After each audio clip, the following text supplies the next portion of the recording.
Nosso estudo hoje é a Parashá Lech Lechá, que quer dizer vá por ti. Essa Parashá, para quem está vindo aqui pela primeira vez, é uma porção da Bíblia estudada em todo mundo, a mesma porção, ou na sexta ou no sábado, todos estão reunidos estudando a mesma coisa que nós estamos estudando. Isso começou no exílio do povo na Babilônia, e como não existia escrita naquela época,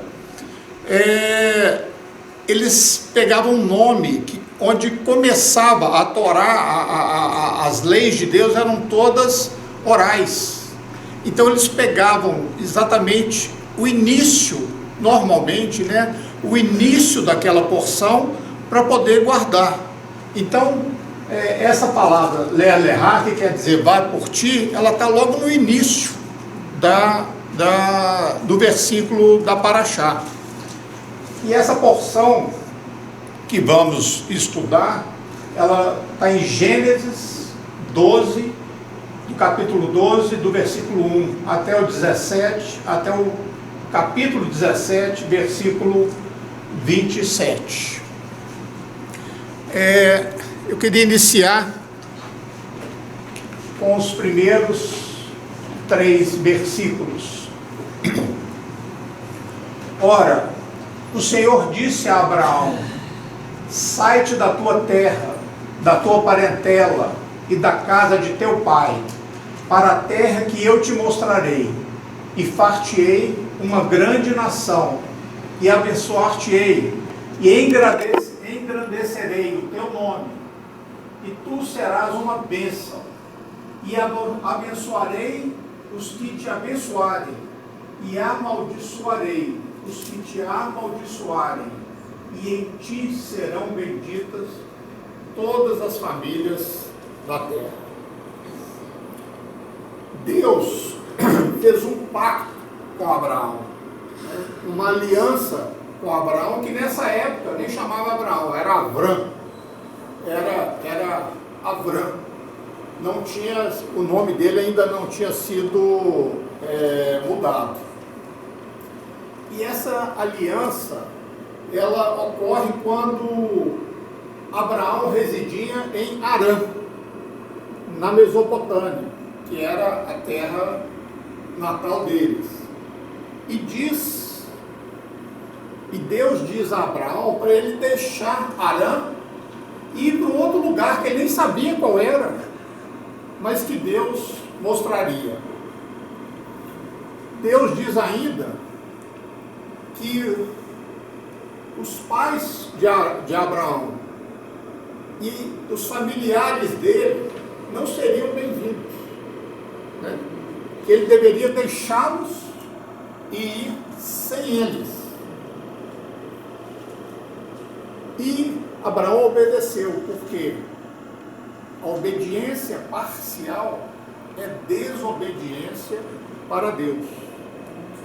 Somente a obediência total que é obediência para Deus. E é bom lembrar, que às vezes, lendo o texto, começa a passar muita coisa na mente. Nossa, mas Deus, tão bonzinho, mandou Abraão deixar toda a família dele. E eu sempre gosto de citar que Deus, ele trabalha desde o início, dividindo, elegendo e separando. Sempre para Deus formar a linhagem que ele queria que fosse formada. Desde o início, ele trabalha dividindo, elegendo e separando. Então não é para se estranhar que Deus aqui está dividindo a família de Abraão. Eu queria dedicar um pouquinho mais de tempo a falar sobre essa aliança, sobre esse pacto, sobre esse convênio de Deus com Abraão. Esse pacto, né, esta aliança feita por Deus, ela foi dividida em várias partes, como nós vamos mostrar aqui. Primeiro, só para vocês situarem, eu queria mostrar aqui onde está Arã.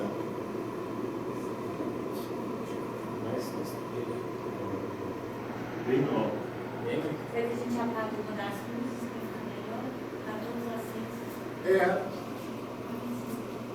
O problema, acho que quando apaga a linha aqui também.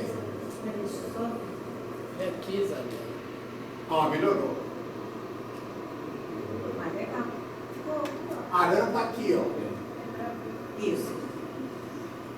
Então, essa rota vermelha é a rota, é a jornada que Abraão efetuou na sua totalidade. E Arã está aqui. Primeiro ponto. Deus, da promessa do Senhor a Abraão, desse pacto, né, dessa aliança. Deus fará de Abraão e seus descendentes uma grande nação. Não foi isso que ele disse? Isso significa o quê? Que Abraão e seus descendentes se tornarão um povo, uma nação separada por Deus. E essa nação, até aquele momento, não existia. Não existia Israel, não existia o povo de Deus. Ali começa a ser formado. E para isso acontecer, Abraão tinha que ter muitos filhos. E os descendentes de Abraão também teriam que ter muitos filhos, muitos descendentes, para que num futuro eles pudessem se tornar uma nação de Deus. Segundo, Deus abençoaria Abraão e o próprio Abraão seria uma bênção. O que quer dizer isso? Deus dará o seu favor a Abraão.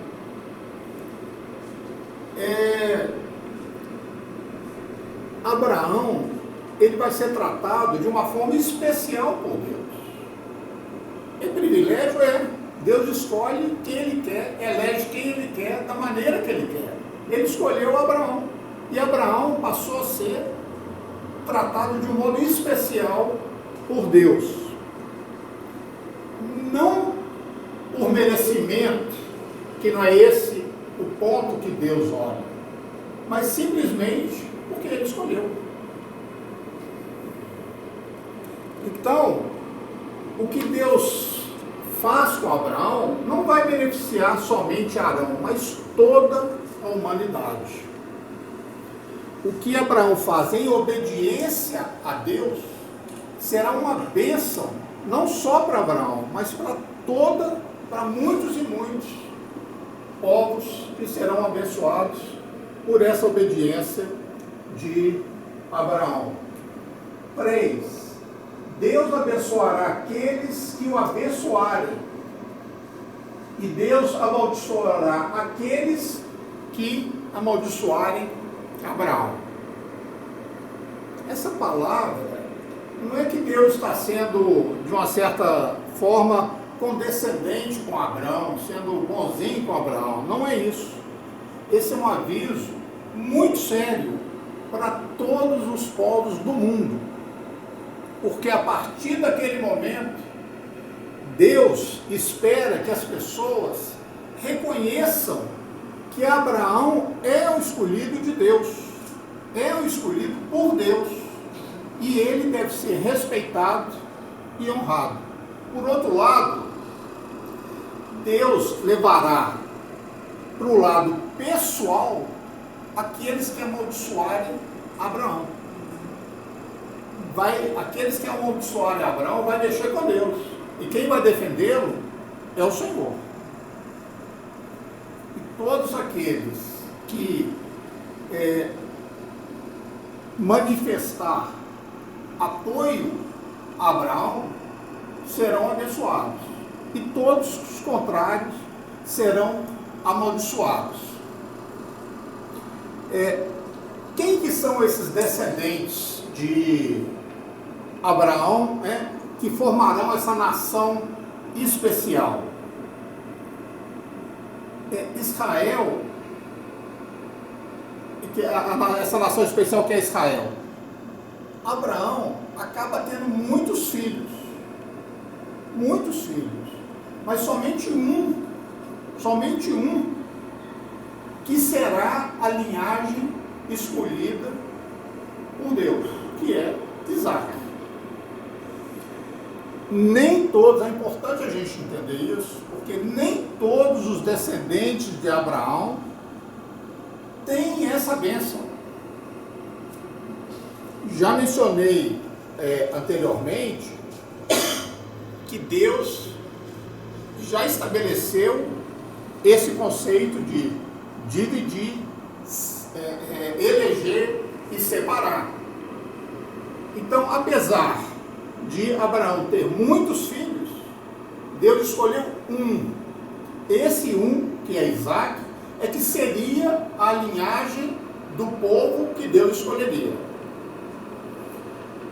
Abraão veio da linhagem de Peleg, que foi dividida e eleita na linhagem de Sem, que foi dividida e eleita na linhagem de Noé, que foi dividida e eleita na linhagem de Sete, que foi dividida e eleita na linhagem de Adão. Então, olha a linhagem que o Senhor escolheu. E ali, em cada uma delas, ele foi dividindo, elegendo e separando. Abraão, como eu já disse, teve muitos filhos. Mas um filho em particular foi dividido e eleito e separado dos outros. Essa linha de promessa que começou com Abraão, que todos dizem que começou com Abraão, mas na realidade ela começou com Sete. Não começou com Abraão, começou com Sete. Quarto, Deus tornará grande o nome de Abraão. O que quer dizer isso? Abraão será recompensado. O seu nome será elevado entre todos os homens. Quando a Bíblia diz o seu nome, não está dizendo o nome Abraão, mas está dizendo sobre a reputação de Abraão. Então Deus fará que a reputação de Abraão seja grande. Olha que coisa interessante. No nosso tempo hoje, 4.000 anos praticamente depois dessa promessa, nós temos 3 grandes religiões monoteístas no país, no mundo, que é o cristianismo, o judaísmo e o islamismo. Em todas as 3, Abraão é reverenciado como patriarca de todas. A promessa que o Senhor fez lá atrás, que o nome de Abraão seria engrandecido, foi o patriarca das 3 maiores religiões do mundo. 5. Deus usará Abraão para abençoar todas as famílias da terra. Essa bênção que Deus trouxe a Abraão, já disse, vai beneficiar toda a humanidade. Agora vamos entender melhor o que é essa aliança. É através dessa aliança, por isso a importância dela, que o povo de Deus vai ser criado. E é através desta aliança é que nós somos salvos por Yeshua. Aqueles que entregam, que têm a confiança em Yeshua, que é o mesmo Deus, são salvos por essa aliança. A gente tende a pensar em uma aliança como um contrato humano. Só que o contrato humano, né, ele é escrito por mãos humanas. E muitos contratos você pode reincidir, você pode mudar, você pode não cumprir, porque às vezes ele se tornou obsoleto. Tem uma série de coisas, mas isso é impossível num contrato com Deus, numa aliança de Deus, porque ela vem do Senhor.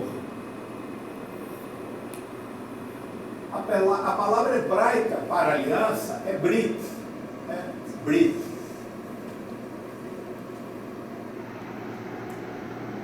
O problema da tradução, as Bíblias, de um modo geral, traduzem só como convênio. Mas o problema da tradução é que a tradução ela é um pacote onde você necessita traduzir e conhecer a cultura.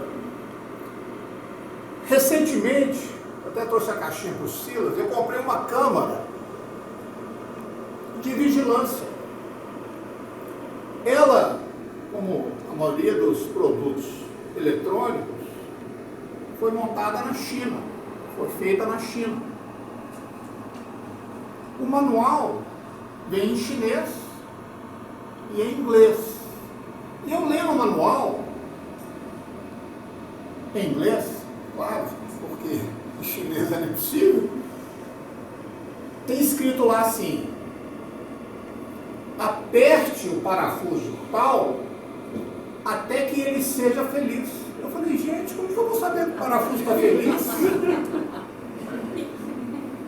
A tradução é porque vem do chinês para o inglês de uma maneira que o feliz significava justo. Você aperta o parafuso, nem de mais, nem de menos, até que ele fique justo, até que ele fique apropriado.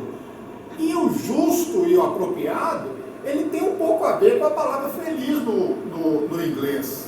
Então, no chinês deve ter julgado um tradutor, sem ninguém conhecer nada da cultura inglesa, e vê exatamente isso no manual. Aperte o parafuso até que ele fique feliz. E assim acontece com muitas traduções da Bíblia. Então, quando a gente usa a palavra de uma maneira geral, no Brasil, usa-se a palavra para Brit, né, que é essa aliança, como a última vontade, como um testamento. E não é esse o significado da palavra. Está errado, não é esse o significado da palavra. Por isso, quando a Bíblia foi dividida em Antigo Testamento e Novo Testamento, isso dá uma ideia errada. Na realidade, devia ser aliança antiga ou antiga aliança e aliança renovada. Porque quando você... A ideia que dá na pessoa é que aquela aliança antiga, isso aí já caiu, isso era uma coisa daquela época, isso não existe mais. E a nova aliança que está em vigor, é essa que vale. Por causa de um erro de tradução. Porque se tivessem colocado antiga aliança e aliança renovada, que é o que aconteceu, né? É só a gente buscar em Jeremias, né? 32, por aí, a gente vai ver que essa aliança, que Deus fez com Adão, ela nunca morreu, ela nunca caiu, né? Mesmo porque uma aliança de Deus, ela é eterna, ela não perde o valor.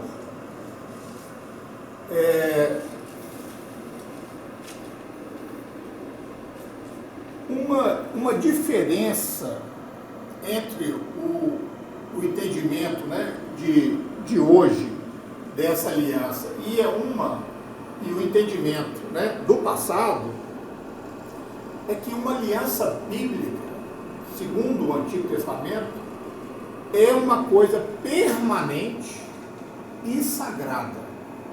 Permanente e sagrada. Uma aliança permanente, ela não pode ser anulada, ela não pode ser condicional. Somente uma aliança condicional pode ser anulada. Uma aliança permanente, ela é intocável. Outra diferença é que a penalidade para se quebrar uma aliança de Deus, uma aliança permanente, normalmente era a morte. E o que não acontece com uma aliança condicional. A característica mais marcante, entenda isso, que isso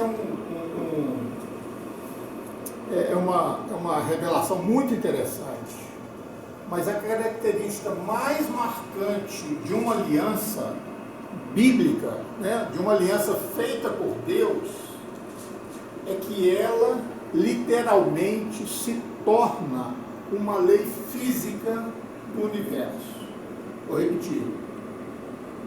Uma aliança feita por Deus, ela se torna literalmente uma lei física do universo, como a lei da gravidade ou a lei da velocidade da luz, ou coisa parecida. Vou explicar por quê. A palavra brit, em hebraico, aliança, ela não só se refere à aliança, como ela também é usada para falar sobre as leis da natureza. A mesma palavra, brit, é usada para falar sobre as leis da natureza. Quando Deus faz uma aliança com a sua criação, essa aliança, ela está inserida no espaço e no tempo. E ela afeta e opera tanto no reino físico quanto no reino espiritual. Presta atenção que eu vou construindo para vocês entenderem. A fonte de uma aliança é Deus, é o reino espiritual. Por exemplo, quando Deus criou o universo, a morte não existia. Não existia a morte, né? As leis do universo era que tudo que foi criado deveria existir permanentemente, para o resto da vida. Mas algo mudou. Nós fomos informados de que Adão e Eva pecaram. A Bíblia usa o termo morte como significando ausência de vida, o fim da vida. A morte, se não há vida, né, não há morte. A pergunta, segundo os sábios, isso está no Talmud, a decadência do universo, ela ocorreu não quando Adão e Eva pecaram, mas depois. Aliás, antes. A decadência do universo, ela aconteceu antes da queda de Adão e Eva. Segundo esses sábios, essa decadência do mundo físico aconteceu quando houve a rebelião de Lúcifer no reino espiritual. Quando houve a queda de Lúcifer, que com a queda se tornou Satã, ou Satanás, quer dizer adversário, e essa queda tornou-se o mundo físico, uma decadência. Continuar. A pergunta mais comum que a gente faz sobre qualquer coisa bíblica é o quê? Por quê? Por quê? Mas por quê? Os sábios dizem o seguinte: por quê sempre é uma pergunta errada para se fazer sobre as coisas de Deus. Isso é uma maneira de pensar grega. Geralmente, você encontra todas as respostas na Bíblia por um outro método, que é o método de padrões. Deus cria padrões e ele repete esse padrão, e aí você vai entender o que aconteceu. A instrução de Deus não vem através de você perguntar por quê, mas vem através dos padrões. Avançando. Ele descreve um evento, e esse evento se repete mais tarde, e esse método semelhante, com resultado semelhante, serve para a gente como instrução. Nós vamos ver isso aí várias vezes. O motivo pelo qual o evento posterior, que aconteceu depois, ocorreu daquela maneira, foi exatamente porque ele se conformava com o padrão do que aconteceu anterior. Então, com o princípio dos padrões em mente, nós sabemos que a queda de Lúcifer, chamado depois Satã, ocorreu antes da queda de Adão e Eva, porque Satã já morava na terra quando foram criados Adão e Eva. O crime de Satã, que foi orgulho e rebelião, que foi um crime contra Deus, onde ele aconteceu? No reino espiritual. No reino espiritual. Não no reino físico. Não aconteceu no físico. Mas todas as indicações bíblicas dizem que não houve pecado contra Deus. Obrigado. Não houve pecado contra Deus nenhum antes da queda de Lúcifer. Não havia pecado no mundo espiritual antes de Lúcifer se rebelar. No entanto, o que Lúcifer fez abalou o mundo físico também. Então, a maneira como o universo operava mudou depois da queda de Lúcifer. Tudo começou a se deteriorar. As coisas não foram criadas por Deus de uma maneira eterna. Com a queda de Lúcifer, houve uma mudança. Tudo passou a se deteriorar. Adão e Eva, eles já chegaram num planeta que já estava em decadência, devido à introdução do pecado por Satã.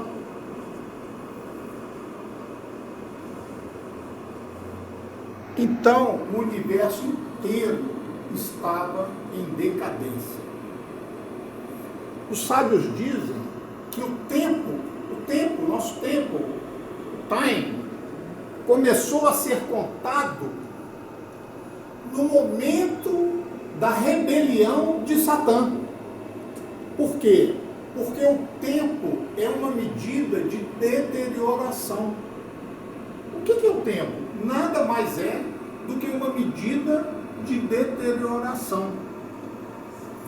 Se não houver decadência, não há tempo. Frequentemente, a gente ouve os cientistas falarem que o nosso mundo está envelhecendo. Não é o que fala por aí? Mas, na realidade, o que eles estão querendo dizer é que o nosso mundo está deteriorando.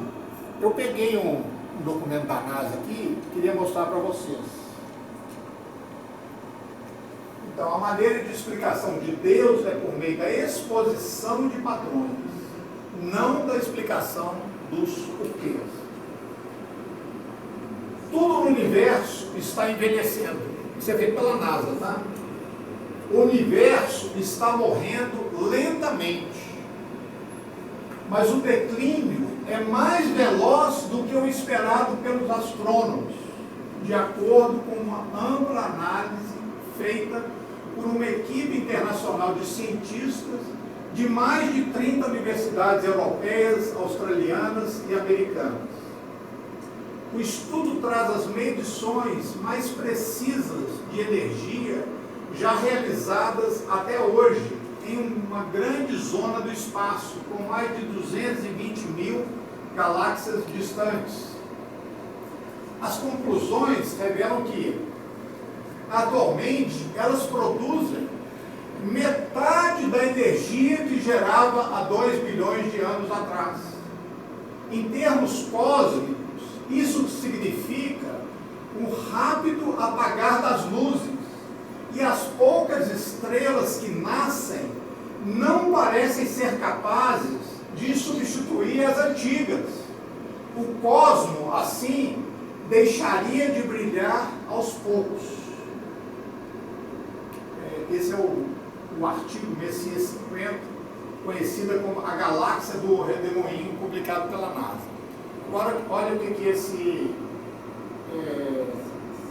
cientista, não puxei que era meu nome não, tá? Era coincidência.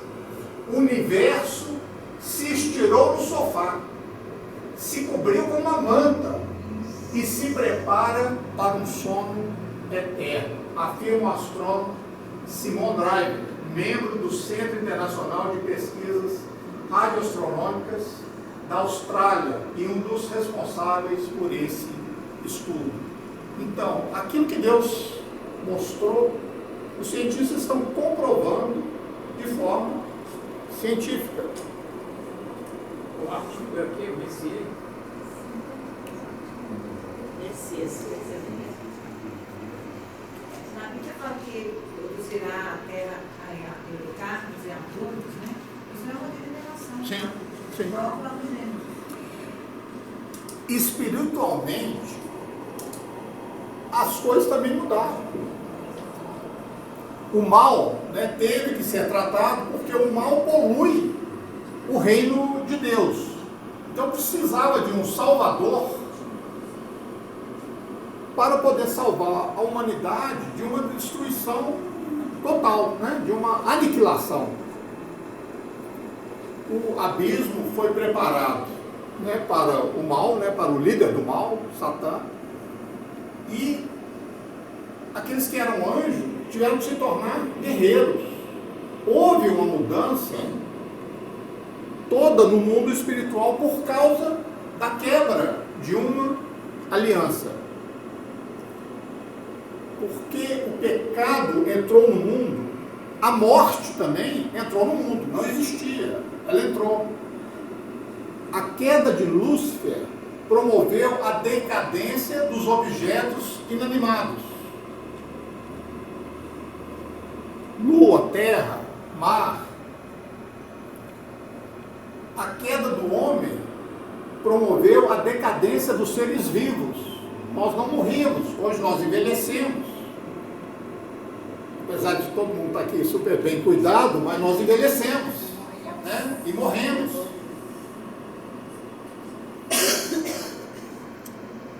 Se não houvesse essa decadência, essa quebra desse pacto, dessa aliança, não haveria necessidade de Deus determinar essa linhagem e não haveria necessidade de uma crucificação, de um Salvador. Por quê? Nada seria afetado, continuaria tudo exatamente da maneira que Deus fez.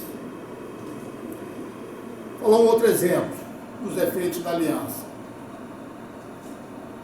Mesmo que a gente não entende, a gravidade, ela existe. A gente pode não entender como funciona, mas a gente entende que ela existe, né? Só você jogar uma coisa no chão, ela cai, senão ela subia.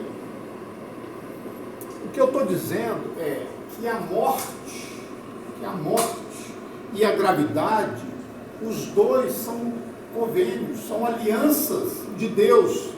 Essas leis universais, elas são todas interdependentes entre elas. Mexendo nenhuma, afeta todas as outras. Deus criou todas as leis universais de natureza espiritual e física, e todas elas trabalham juntas.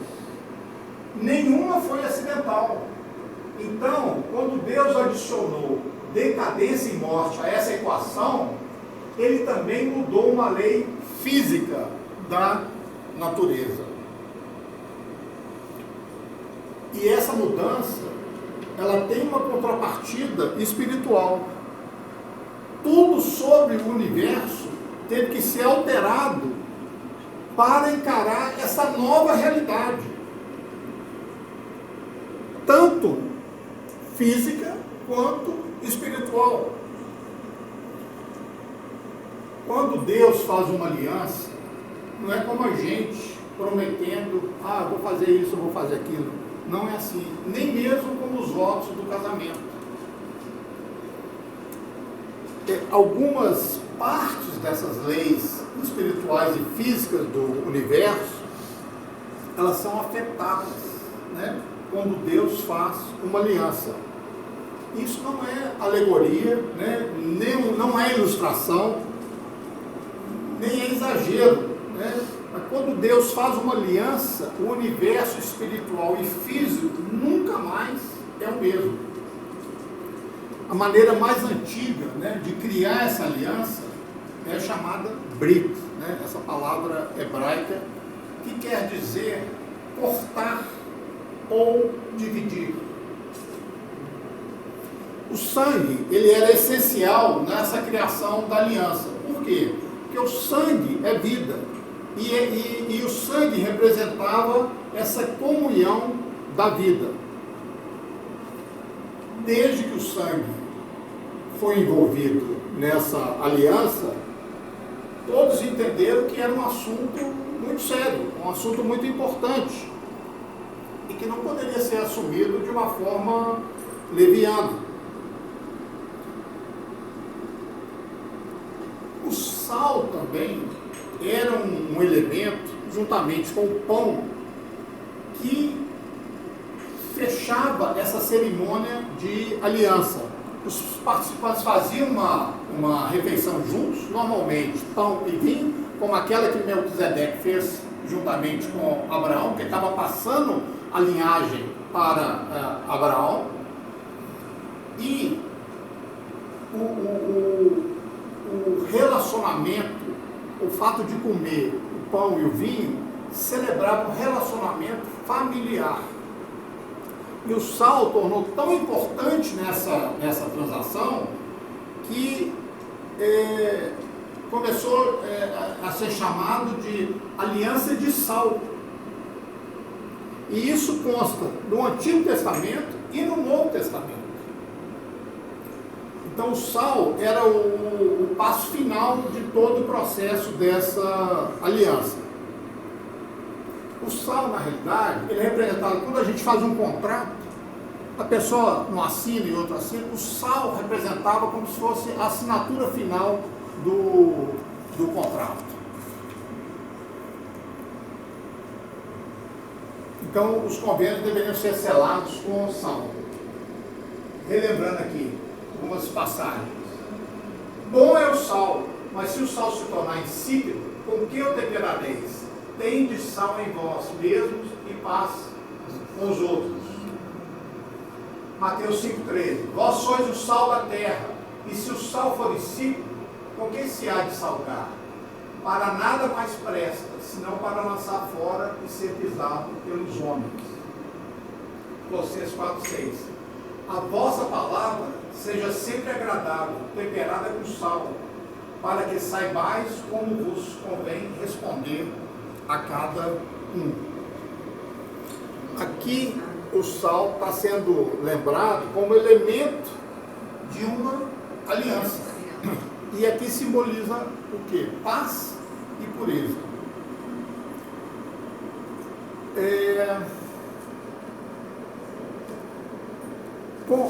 Com esse fechamento, né, da aliança, a gente entende que porque ela não era uma coisa condicional, e sim uma coisa permanente. Por definição, uma aliança, ela é sempre eterna. Uma aliança que vem de Deus, ela é sempre eterna. Continuando, no versículo 12. Deus diz a Abraão que ele vai se tornar uma grande nação. E ele mesmo será uma bênção. O aspecto mais importante dessa aliança é que Deus abençoa os que abençoam Abraão e amaldiçoa aqueles que amaldiçoam Abraão. Ignorar isso é loucura. Lutar contra isso é mais loucura ainda. Deus fará o que for necessário para cumprir esse pacto. Quem é Israel hoje em dia? O povo judeu. Eles são os descendentes daquela aliança lá atrás feita por Deus com Abraão e transmitida por Isaac, depois para Jacó e depois para as 12 tribos, os filhos de Jacó. Então, embora houvesse muitos outros filhos de Abraão, além de Isaac, o único outro que foi citado foi Ismael. Agora, ocorreu aí, novamente, a divisão do Senhor. Então, Abraão tinha 2 filhos que foram citados, Isaac e Ismael. Quem o Senhor escolheu para a linhagem dele? Isaac. Por quê? Porque ele escolheu. Ele é soberano, escolhe quem ele quiser. Mas o ponto principal é o seguinte: nosso apoio deve ser sempre a Israel. Eu abençoarei os que te abençoarem e amaldiçoarei aqueles que te amaldiçoarem. Quer dizer, é um mandamento de Deus. Isso aí é um fato bíblico, não é política. Não apoia o PT, apoia o outro, não é isso. É um mandamento de Deus. Apoie o povo, os descendentes a quem eu dei a promessa, e você vai ser abençoado. Se você tem aquela coisa de politicamente correto, né, coisa que Deus não é, né, porque ele sempre dividiu, escolheu dentro do que ele nunca quis agradar a todos.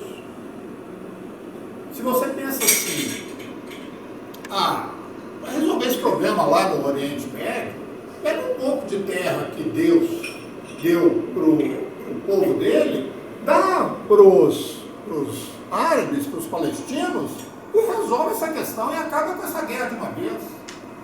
Você pode estar sendo assim, saindo super bem na foto, mas para Deus você está em contraste com aquilo que Ele está mandando. Você está totalmente adversa àquilo que Deus está mandando, apesar até de estar bem na foto. Apoiar Israel não significa concordar com tudo que as pessoas dizem, porque eles também tomam muitas decisões terríveis. Não é isso que a Bíblia está falando. Apoiar Israel não significa você adorar o Estado de Israel, nem adorar o povo judeu. Não é isso que Deus está mandando. Significa estar ao lado deles, significa amá-los, significa respeitá-los, significa incentivá-los a fazer sempre o que é certo. Significa incentivá-los a voltarem ao Senhor e lembrá-los de que essas promessas de Deus lhe conferiram um título: povo escolhido de Deus. Povo escolhido de Deus. A família de Abraão era uma família pagã. Está mais do que claro na Bíblia. Por isso, Deus exigiu uma separação dele da família. E isso acontece até hoje, né? Esse padrão, ele continua até hoje. Desde o primeiro homem da criação até nessa história que estamos da criação do povo de Deus. O padrão, ele não mostra somente sobre divisão, nem apenas sobre eleição, mas a terceira e última parte desse processo é a principal, chamada separação. Deus divide, Deus elege, Deus separa. Essa separação é a parte mais importante. Separação é um pré-requisito para servir a Deus. Por que eu estou dizendo isso? Santificação. Quando nós somos eleitos como santos, o que Deus fez? Uma separação. Mas Deus pode separar uma família? Pode. Deus pode separar um casal? Pode. E esse é o exemplo aqui, uma separação na família. Para Deus cumprir essa linhagem que Ele precisa, para ter o Salvador da linhagem que Ele determinou, Ele vai fazer o que for necessário. Pode ser a morte de um cônjuge, pode ser a separação. O que for necessário vai acontecer para que essa linhagem se cumpra. Abraão não podia permanecer com a família pagã para cumprir aquilo que Deus mandou que ele cumprisse. Não podia. Tinha que ser separado. A separação pode ser também de amigos. De repente você separa de um amigo porque você não consegue mais viver com ele, porque a linha dele de comportamento em relação a Deus é totalmente adversa da sua. Muitas vezes você vai separar de um conhecido, um colega, de um amigo, porque ele te acha esquisito, porque você é sério com Deus e ele acha que Deus não tem que ser sério com ele. Então Deus vai separando até chegar aonde Ele quer. Essa separação pode ser de uma igreja. Deus pode te levar a sair de uma igreja, ou também pode te levar a sair de uma sinagoga. Não resista, né? Siga aquilo que Deus está te guiando para fazer, que lá na frente você vai se dar bem. Se você quer servir realmente a Deus, não tem outra maneira. Deus vai te separar. Agora, cuidado, né? Cuidado com as intenções que você quer servir a Deus. Se você quer ganhar dinheiro servindo a Deus, se você quer ser famoso servindo a Deus, cuidado, porque essa separação pode ser do reino. Ele pode separar, é do reino. Não é de um amigo, nem da igreja, nem da sinagoga. Ele pode te separar do reino. Então tenha um coração puro para servir a Deus. E esse conceito de separação, ele também não poderia deixar de estar nos ensinamentos de Yeshua.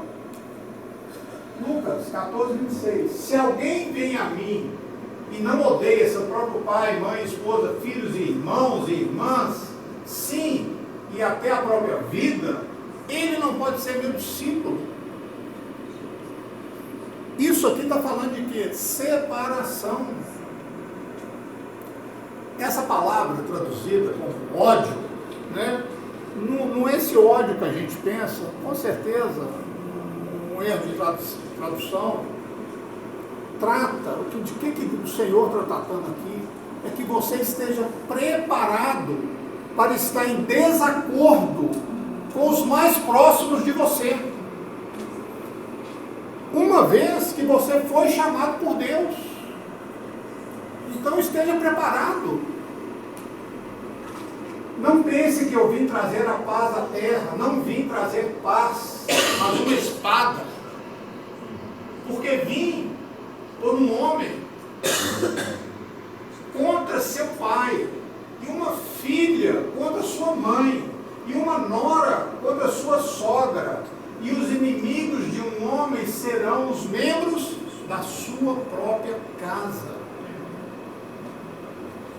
Cristo veio para dividir e separar, como talvez nenhum outro veio com essa missão tão determinada.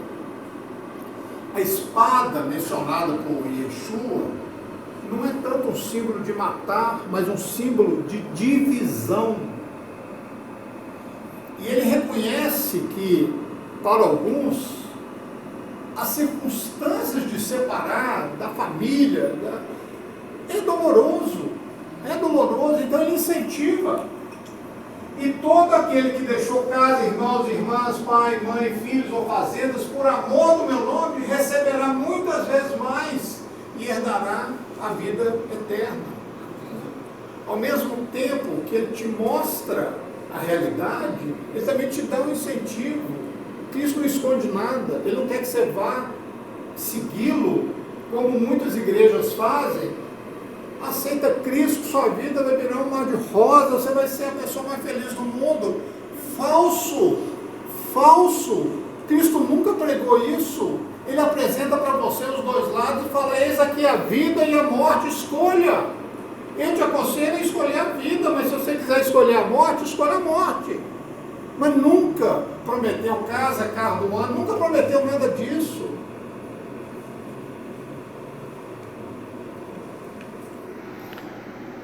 Separação expressa na Bíblia sempre vai ocorrer de uma forma ou de outra. Se você quer seguir o Senhor, separação sempre vai ocorrer. A principal mudança na natureza de um ser humano, como resultado da salvação, é que ele se torna santo. Ele se torna santo. E por definição, tornar-se santo é ser separado por Deus. Então eu não estou falando nada fugindo do que ele. Né? Essa separação comigo já aconteceu várias vezes, e com cada um aqui com certeza já aconteceu várias vezes. Assim partiu Abraão como o Senhor lhe tinha dito, e foi Ló com ele, e era Abrão da idade de 75 anos, quando saiu de Arã. Abraão aceitou a separação que Deus havia insistido. E Abraão ratificou essa aliança, deixando Arã, sua família, sua nação, tudo para trás, deixando Canaã. Isso foi o cumprimento dele na parte que cabia a ele nessa aliança. O resto todo era parte de Deus. Mesmo que a parte de Deus levaram vários séculos para se concretizar, Deus cumpriu a parte dele. Então essa talvez seja a melhor definição de aliança permanente. O que é aliança permanente? Aquela que praticamente quase tudo está nas mãos de Deus. Então, você não tem chance de errar, de destruir, de acabar com a aliança, não. Porque a sua parte é aceitar as primeiras linhas do pacto, o resto todo é com Deus. Então, se um homem precisa se esforçar para que essa aliança permaneça, não é uma aliança de Deus, é uma aliança condicional, não é uma aliança eterna. A aliança eterna, o homem aceitou dali para frente, o resto todo é de Deus.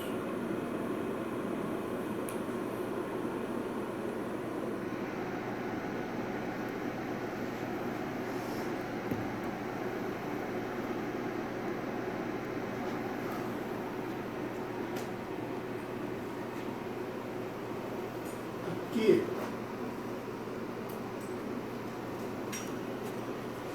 depois aqui não dá para ver, aqui é Xerém, Xerém, como é que está na Bíblia portuguesa? Siquém, Siquém, né, aonde Abraão parou. Olha que interessante.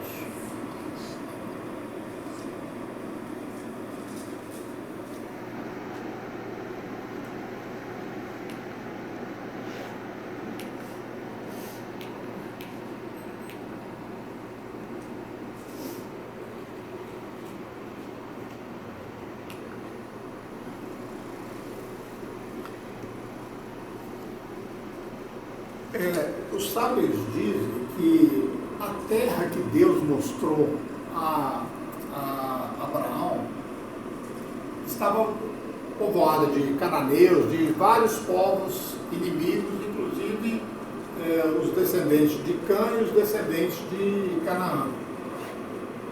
E Deus levou Abraão até Siquém, Xerém, o nome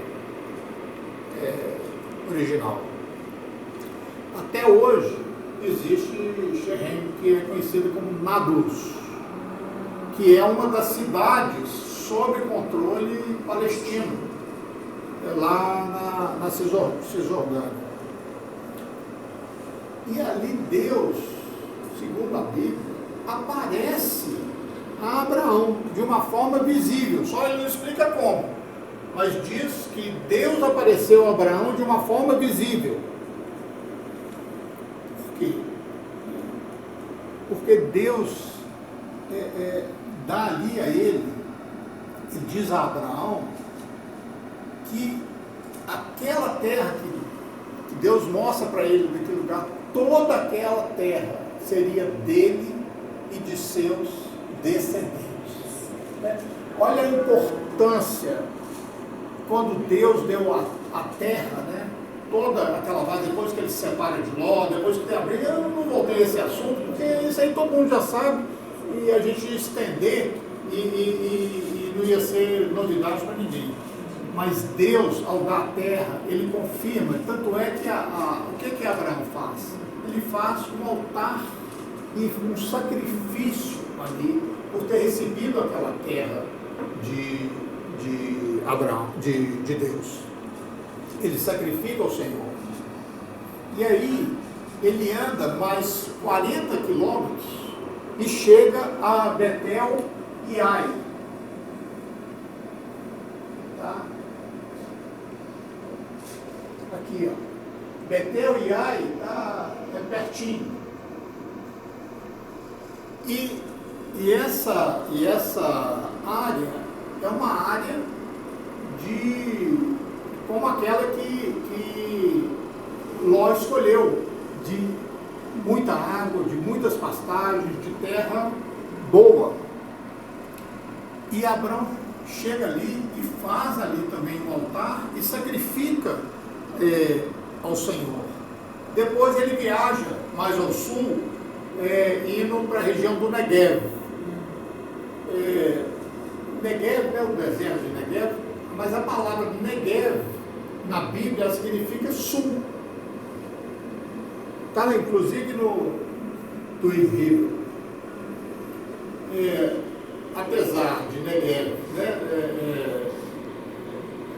é como assim, como o Negev está no sul, quando você usa a palavra, você não precisa dizer que está no sul, porque já foi tão usado que Negev para ele já consta até no dicionário como sul. Né? É interessante. Durante esse tempo, né, houve uma ameaça de fome em toda a região e Abraão busca aliviar a fome dele indo ao Egito. O Egito era, para aquela região, a mesma forma que a Mesopotâmia ali era para o norte. O Egito era o celeiro ali que abastecia todo mundo, da mesma forma que se o nome do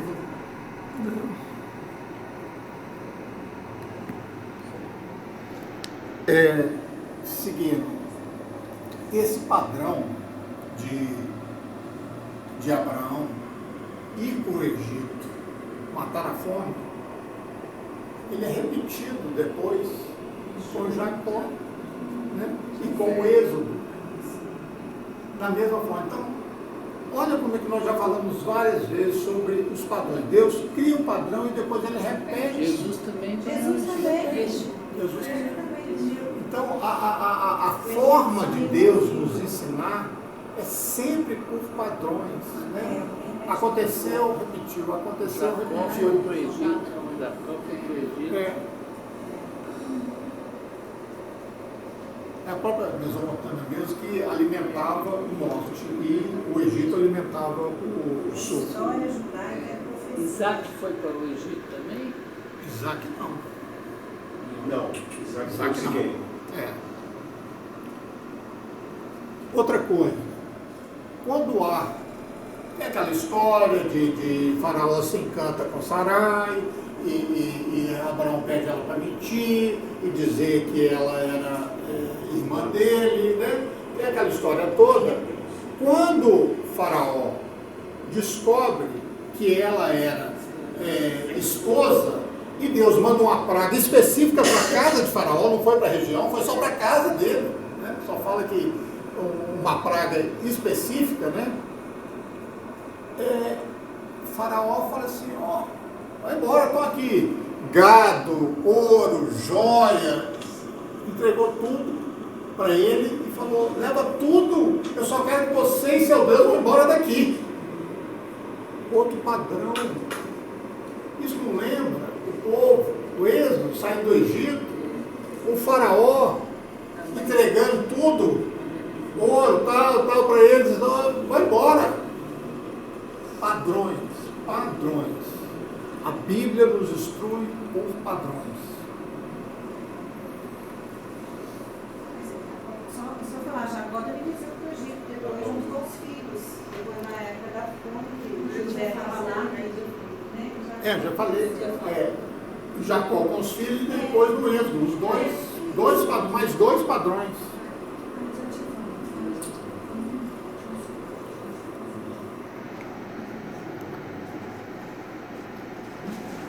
Então, quando Abraão separa de Ló, ele pega, novamente, ele está lá no sul, ele pega o rebanho dele e para onde ele vai?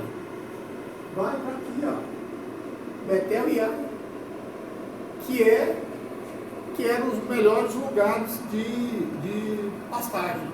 Assim, isso não está na Bíblia, mas eu acho o seguinte, é só um pensamento, né?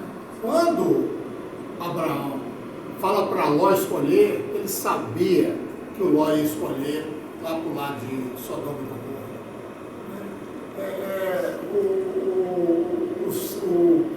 O espírito, a personalidade está pertinho do mal, de Ló.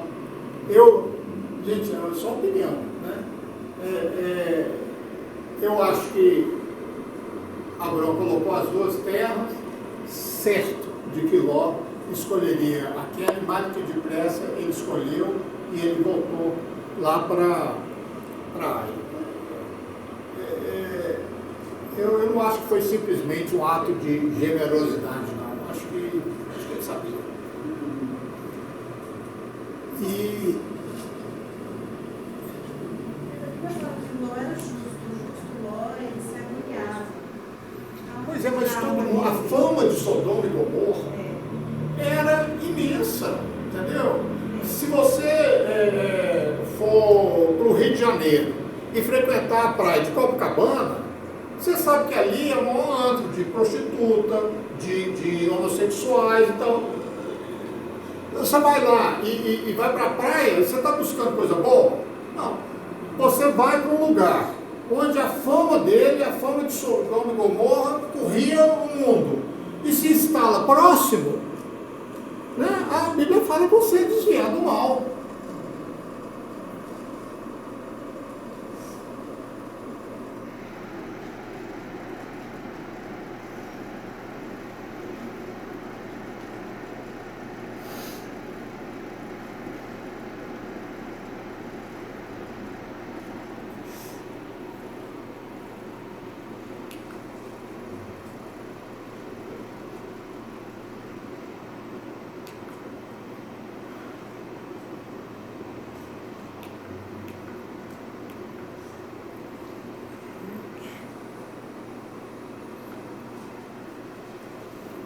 Continuando.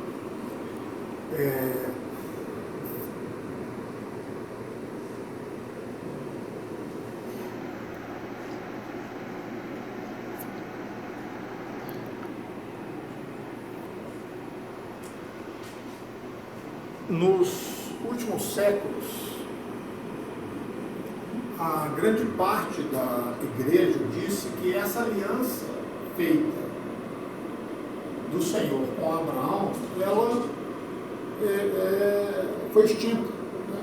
Ela simplesmente acabou e que Deus passou essa aliança para a igreja.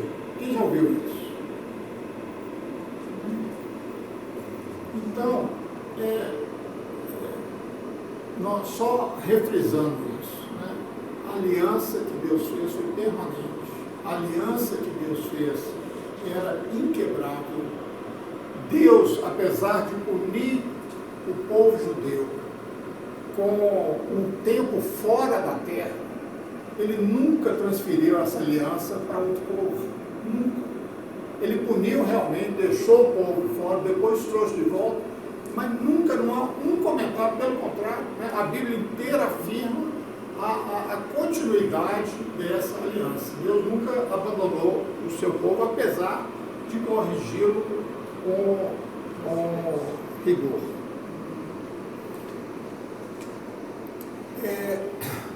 Terminando, acho que são poucos, né, os que buscam o Senhor com experiências sobrenaturais, né?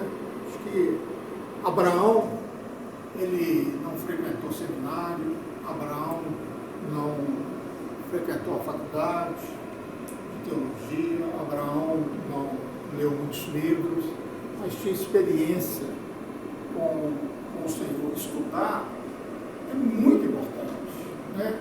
Mas eu acho que eu gosto muito de estudar, mas eu me policio muito, não para ser equilibrado, mas para ser desequilibrado, de maneira que eu possa sempre entender mais, para orar, para meditar, para ouvir a voz de Deus do que estudar.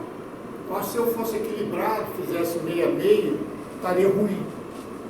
Então, é esse conselho que eu deixo. Estudar é muito bom, muito importante, mas seja desequilibrado como eu. E busque mais o aprendizado com a revelação espiritual do Senhor, né? E obedecendo e praticando aquilo que Ele nos ensina. Amém? Amém.